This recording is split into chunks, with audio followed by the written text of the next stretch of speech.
Hello प्यारे बच्चों, तो कैसे हैं आप लोग। नमस्कार, मैं आप लोगों का स्वागत करता हूं मैं अपने यूट्यूब चैनल एक्सप्लेन आवर पे। तो कैसे हैं आप लोग। मैं उम्मीद करता हूं कि आप लोग बहुत ही मस्त होंगे, स्वस्थ होंगे, बढ़िया होंगे और अच्छे से स्टडी कर रहे होंगे। तो आज आपका भाई लेकर के आ गया है सब्जेक्टिव क्वेश्चन। दोस्तों ये बायोलॉजी का क्वेश्चन है, इसमें सारा का सारा क्वेश्चन जो है VVI क्वेश्चन है। दोस्तों अगर आप 5 नंबर पक्का करना चाहते हैं तो हमारे वीडियो को बढ़िया से आप देखिए, आपका 5 नंबर 100% पूरा होने वाला है। ठीक है दोस्तों, जैसा कि ये सब्जेक्टिव है, आप समझ सकते हैं कि ये सब्जेक्टिव है दोस्तों, और इसमें से आपका ऑब्जेक्टिव भी क्लियर होने वाला है। ठीक है दोस्तों, तो आप बढ़िया से बने रहे हमारे वीडियो में, मैं आपको बढ़िया से समझाऊंगा। देखिए पहला क्वेश्चन है दोस्तों कि जाइलम तथा फ्लोएम में पदार्थों के वहन में क्या अंतर है। तो यहाँ देख लीजिए, ये देख लीजिए, यहाँ उत्तर है दोस्तों। उत्तर में है कि जाइलम, देखिए यहाँ से आपका एक ऑब्जेक्टिव क्लियर होने वाला। ये देखिए कि जाइलम जो है निर्जीव उत्तक है। आप ध्यान रखिएगा, जाइलम एक निर्जीव उत्तक है। ऑब्जेक्टिव में आपको पूछ सकता है कि जाइलम जो है वो कैसा उत्तक है, तो ऑप्शन में अगर निर्जीव रहेगा तो आप निर्जीव लगाइए। ठीक है दोस्तों, यहाँ देख लीजिए जाइलम जो है, जाइलम का क्या काम है उसके बारे में बताएंगे। उसी के बारे में तो बता रहा है कि दोनों में अंतर क्या है। देखिए, यह जड़ों से जल और घुले हुए लवणों को पत्तियों तक पहुंचाने का काम करती है, मतलब पहुंचाती है। ठीक है दोस्तों, तो जाइलम का ये काम है। अब देखिए आपका यहाँ से एक और ऑब्जेक्टिव क्लियर होने वाला है। देखिए ये जो है फ्लोएम, फ्लोएम क्या है, तो दोस्तों फ्लोएम एक सजीव उत्तक है। आप ध्यान रखिएगा, देखिए ये भी ऑब्जेक्टिव आपको पूछ सकता है कि फ्लोएम जो है कैसा उत्तक है, तो वो एक सजीव उत्तक है। आप ध्यान रखिएगा, ठीक है। उसके बाद देख लीजिए दोस्तों, यह पत्तियों में तैयार शर्करा को पौधे के सभी भागों तक पहुंचाता है। ठीक है, इसका काम यही है। उसके बाद देख लीजिए जाइलम, जाइलम ऊपर की तरफ गति करने में सहायक है। जाइलम जो है दोस्तों, जाइलम क्या है, निर्जीव पदार्थ है, निर्जीव उत्तक है दोस्तों, लेकिन ये जो है जाइलम ऊपर की तरफ गति करने में सहायक है। उसके बाद फ्लोएम नीचे की तरफ गति करती है। ठीक है दोस्तों, तो यहाँ से देखिए आपका बहुत सारा ऑब्जेक्टिव क्लियर हो गया होगा।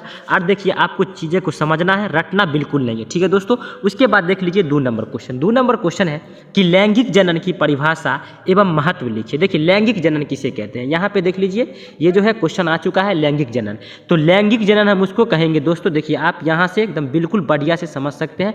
देखिए इसको हम घेरा लगा दी है, नर और मादा के द्वारा उत्पन्न युग्मकों के परस से मिलने से। देखिए नर और मादा जो नर और मादा दोनों जो मिलता है दोस्तों, उसकी मिलने के परस से ना, देखिए यहाँ देख लीजिए, मिलने के परस से बहुकोशिकीय जीव उत्पन्न होते हैं। ये देख लीजिए यहाँ पे, इस पे हम घेरा लगा देते हैं, आप शायद समझ पाएंगे। देखिए ये जो है बहुकोशिकीय जीव उत्पन्न होने की प्रक्रिया को लैंगिक जनन कहते हैं। आप देखिए ये नर और मादा क्या होता है। नर और मादा, जैसे मान लीजिए कि कोई महिला है और पुरुष है, ठीक है, दोनों मिलकर अगर संबंध बनाएगा दोस्तों, तो उससे जो मतलब संतान होगा ना, उसी को हम दोनों, जाहिर सी बात है, दोनों मिलकर अगर संबंध बनाएगा तो उसी को हम लैंगिक जनन कहेंगे दोस्तों।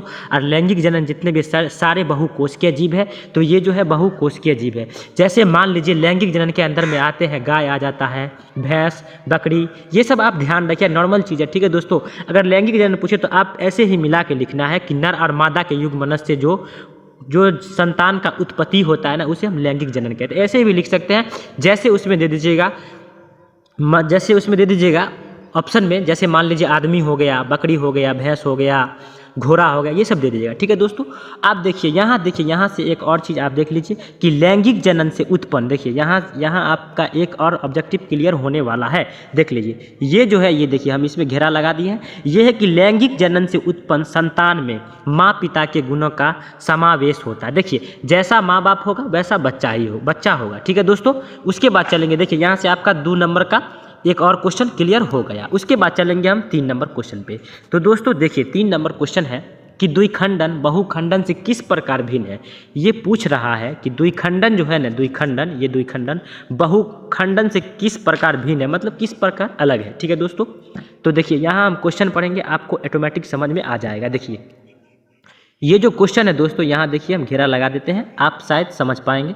ये देखिए द्विखंडन से एक कोश के 2 छोटे छोटे और लगभग समान भाग में, ये देख लीजिए, यहाँ से आपको फिर बता देते हैं घेरा लगा करके, देख लीजिए यहाँ से, ये देखिए छोटे छोटे समान भाग में बट जाती है।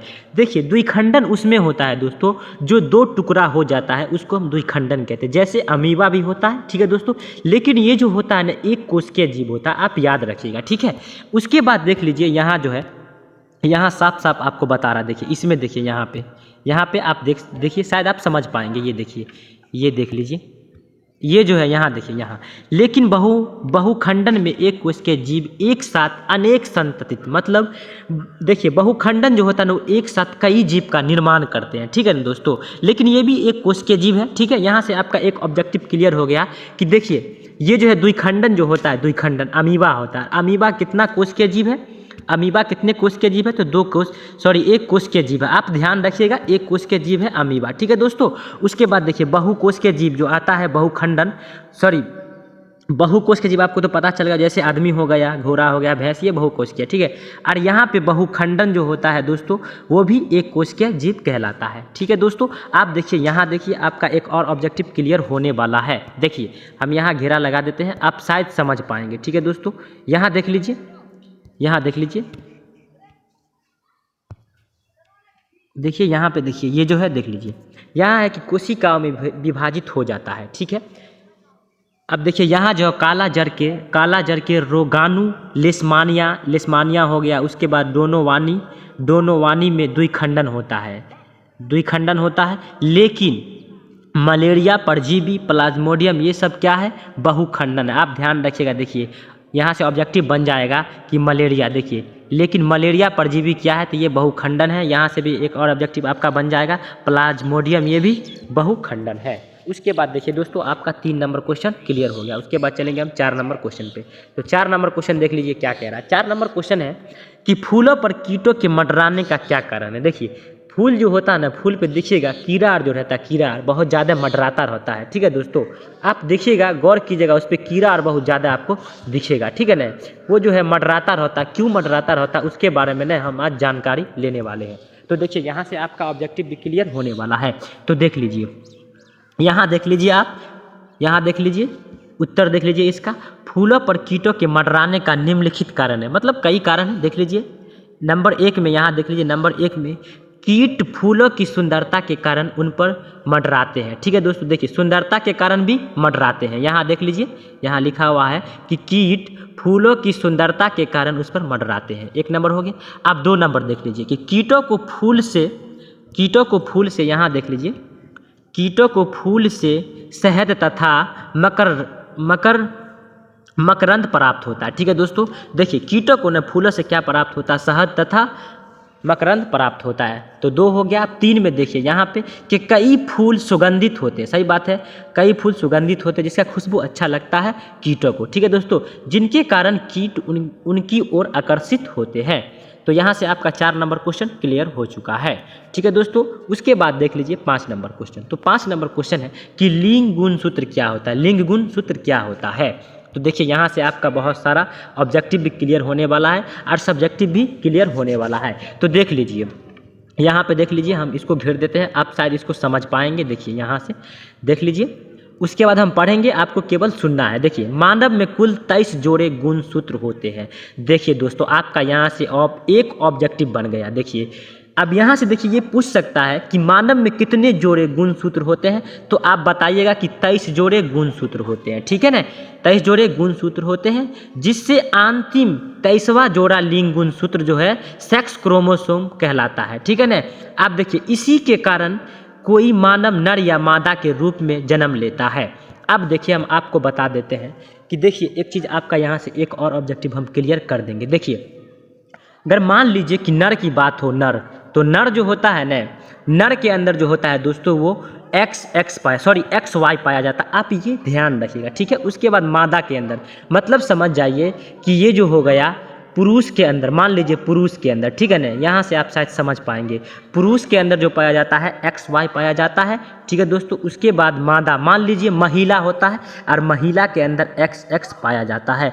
तो यहाँ से देखिए आपका एक और ऑब्जेक्टिव क्लियर होने वाला है कि देखिए अगर मर्द और औरत, मान लीजिए कि महिला और पुरुष मिलके संभोग करती है दोस्तों, तो संभोग करने के बाद अगर दोनों का XX मिल जाता है, XX अगर मिल गया दोस्तों, तो लड़की का निर्माण होगा, ठीक है दोस्तों, लड़की का निर्माण होगा, आप याद रखिएगा। और XY अगर मिल जाएंगे ना, तो लड़का का निर्माण होगा, ठीक है दोस्तों।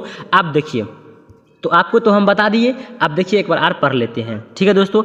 इसी इसी के कारण कोई मानव नर या मादा के रूप में जन्म लेता है। किसके कारण?